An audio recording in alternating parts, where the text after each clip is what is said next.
परमेश्वर पर विश्वास करो। जो भी वादे उसने आपसे किए हैं वो ज़रूर निभाएगा। कभी ऐसी परिस्थिति आएंगी जहाँ पर आपको ये लगे कि अब परमेश्वर का वादा जो उसने हमसे किया था वो पूरा नहीं होगा, कि वो हमें संभालेगा, कि वो हमें हर एक उस परिस्थिति से बाहर निकालेगा जो हमारे लिए असहनीय है। उसने हमें एक अच्छा जीवन साथी देने का भी वादा किया है। अब लगता है कि वो भी हमें नहीं मिलेगा। कोई भी ऐसी सिचुएशन आपकी ज़िंदगी में आ सकती है जब आपको ऐसा लगे कि परमेश्वर का वादा अब हमारे जीवन में पूरा नहीं होगा। ये इसलिए होता है कि शैतान आपके मनोबल को तोड़ सके और आपको परमेश्वर से दूर कर सके। उसके किए गए वादों पर आपके हृदय में शक ला सके, डाउट ला सके और आपको ये बता सके कि परमेश्वर झूठा है। परमेश्वर की गई वादे जो उसने आपसे की है वो कभी पूरा नहीं करने वाला, या फिर आपको नहीं देने वाला। आपको नहीं मिलेगा, या तो मिलेगा तो कोई गारंटी नहीं है कि मिलेगा कि नहीं मिलेगा। पहले ऐसा लगने लगेगा कि आपको अभी जो है परमेश्वर का वादा पूरा होने वाला है, और अचानक से आपको एकदम से सब कुछ बदलने लग जाएगा और ऐसा लगेगा कि अब परमेश्वर का वादा जो उसने मुझसे किया है वो पूरा नहीं होगा।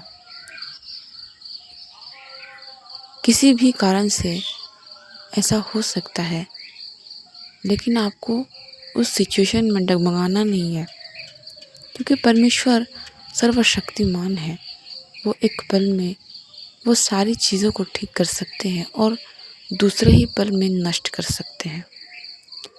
आपको एक ही पल में वो सारे लोग जो आपके जीवन में इम्पोर्टेंट है लौटा सकते हैं और एक ही पल में आपसे छीन भी सकते हैं।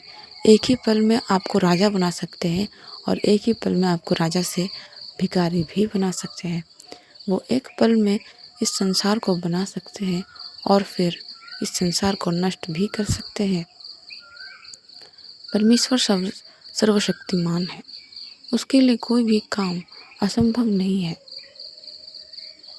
और उसने जो हमसे वादा किया है वो कभी भी झूठा नहीं ठहरेगा, क्योंकि वो सच्चाई की मूरत है। वो सच्चाई है, वो कभी झूठ नहीं बोल सकता है।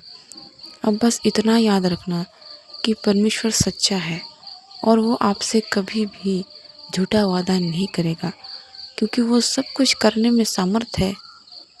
वो हर चीज़ जो आपको चाहिए वो देने में सामर्थ है। वो हमारा पिता है, हमारा परमेश्वर है।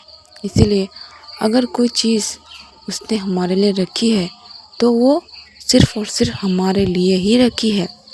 ये विश्वास करना और इस विश्वास में अड़िग रहना आपका कार्य है।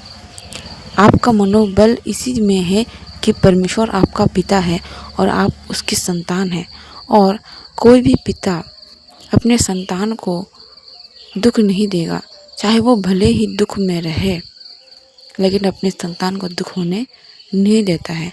भले ही वो ना खाकर ना पी कर रहे, किसी टेंशन में रहे, पर अपने संतान को ये चीज़ पता चलने नहीं देता कि वो किस अवस्था में है, और वो उसकी सारी चीज़ों को, उसकी सारी ख्वाहिशों को, उसकी सारी जो भी जिम्मेदारियां हैं उसको बखूबी निभाता है।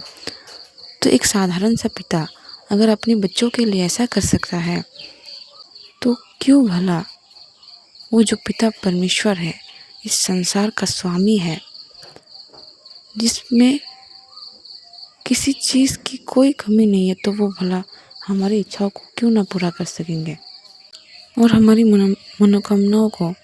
वो हमारे असमर्थताओं से ऊपर है, हमारी हर नाकामियों से उसका शक्ति ऊपर है। वो हमारे लिए वो सब कुछ कर सकते हैं जो हम नहीं कर सकते। वो हमारे हर दुविधाओं को एक पल में दूर कर सकते, लेकिन हमें थोड़ा उस पर विश्वास करने और धैर्य धरने की आवश्यकता है। आमीन।